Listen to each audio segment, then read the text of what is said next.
You are listening to Crime Unraveled, a Buck Taylor novel by Chuck Morgan. Chapter 31. Bax followed Sergeant Reed up 12 miles of the crappiest road she had ever been on. Several times she bounced so hard that she thought she had torn the transmission off the Jeep. The drive was painfully slow, and she hoped Reed knew where he was going because she was lost. They came over a slight rise and spotted the source of the smoke. Reed pulled his SUV off to the side, and Bax parked alongside him. They slid out of their vehicles and walked towards the pile of smoldering, twisted metal.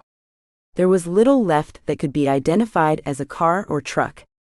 Before they walked any farther, Bax pulled out her phone, switched the camera to video, and walked around the vehicles, filming as she went.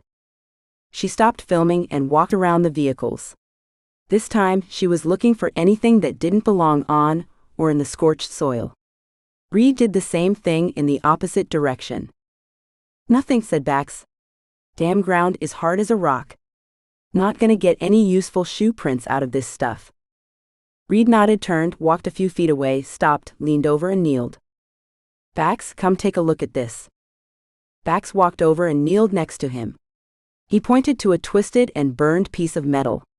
Part of the letters were missing, but there was no mistaking the crest. "Cadillac logo," said Reed. "Shit," said Bax. "You want to bet one if not both of these is a Cadillac Escalade?" "You asked that woman about an Escalade. You think these might be related?" "I would not be surprised," she said. She looked over his shoulder, stood and walked a few yards to the pile of rocks that covered the mine tunnel entrance. Reed followed and stopped next to her. "You think the drivers might be in there?" "We may never find out," she said. "Would be a waste of time to call search and rescue. This collapse could go back a long way." Reed smiled. "I might know someone who can help. Mind if I give him a call?"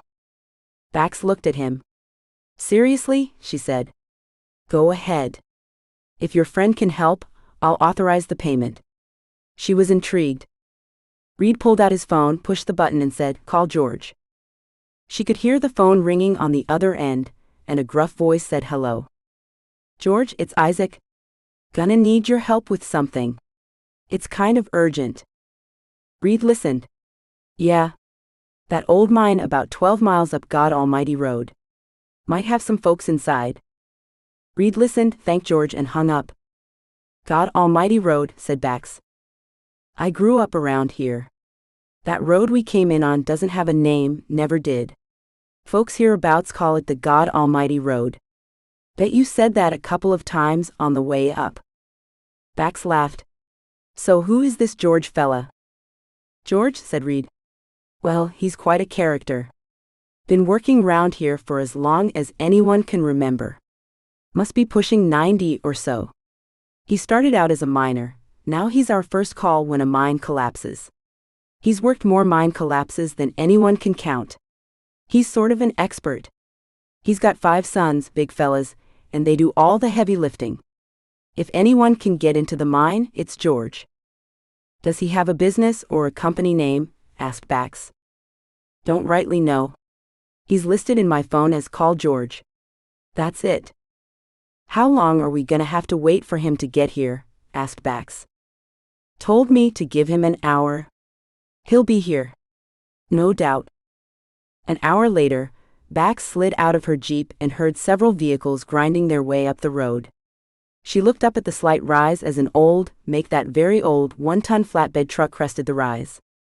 An old bulldozer was attached to a trailer behind it, and the flatbed was full of wooden timbers.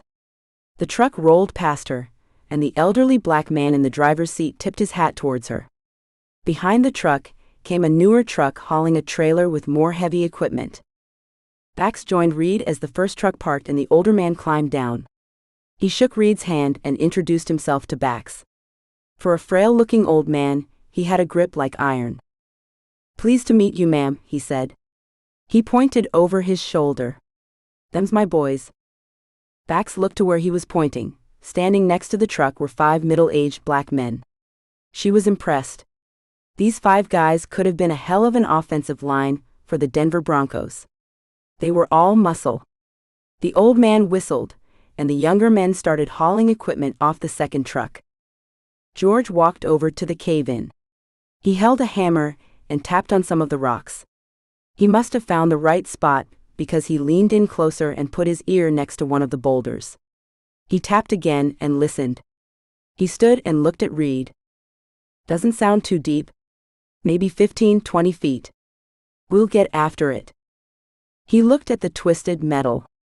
You think the drivers are in there? It's possible, said Reed. Somebody didn't like those folks much. He laughed and moved out of the way as two of his sons started driving long metal rods into the cave-in. Bax and Reed moved out of the way. For the next several hours they watched as George yelled orders, and the 5 younger men, working with extraordinary teamwork, performed each task. They dug non-stop, placed small explosive charges when the rock pile got tight, removed huge boulders and shored up the ceiling as they went. 6 hours after they arrived, George stepped out of the tunnel and waved for them. Bax and Reed slid out of their vehicles and walked to the mine entrance. Ma'am, got us 2 men inside. Both dead. Thought you might want to take a look. Don't look like the cave-in killed them. Bax walked back to her jeep and grabbed a long black maglite, and she and Reed climbed over the few remaining boulders. The first body was closer to the entrance. There was blood on his right thigh and 2 bullet holes in his chest, one in the side and one in his head. The second body was farther back in the tunnel and had evidence of a knife wound in the chest. George was right. Neither man had died from the cave-in.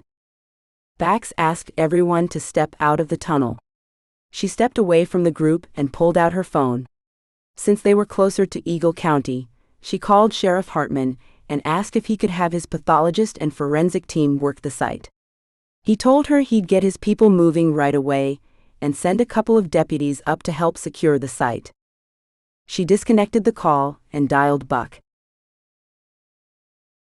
Thank you for listening to this chapter of Crime Unraveled, a Buck Taylor novel by Chuck Morgan. You can find the entire crime series as well as other novels by Chuck Morgan at chuckmorganbooks.com or on Amazon.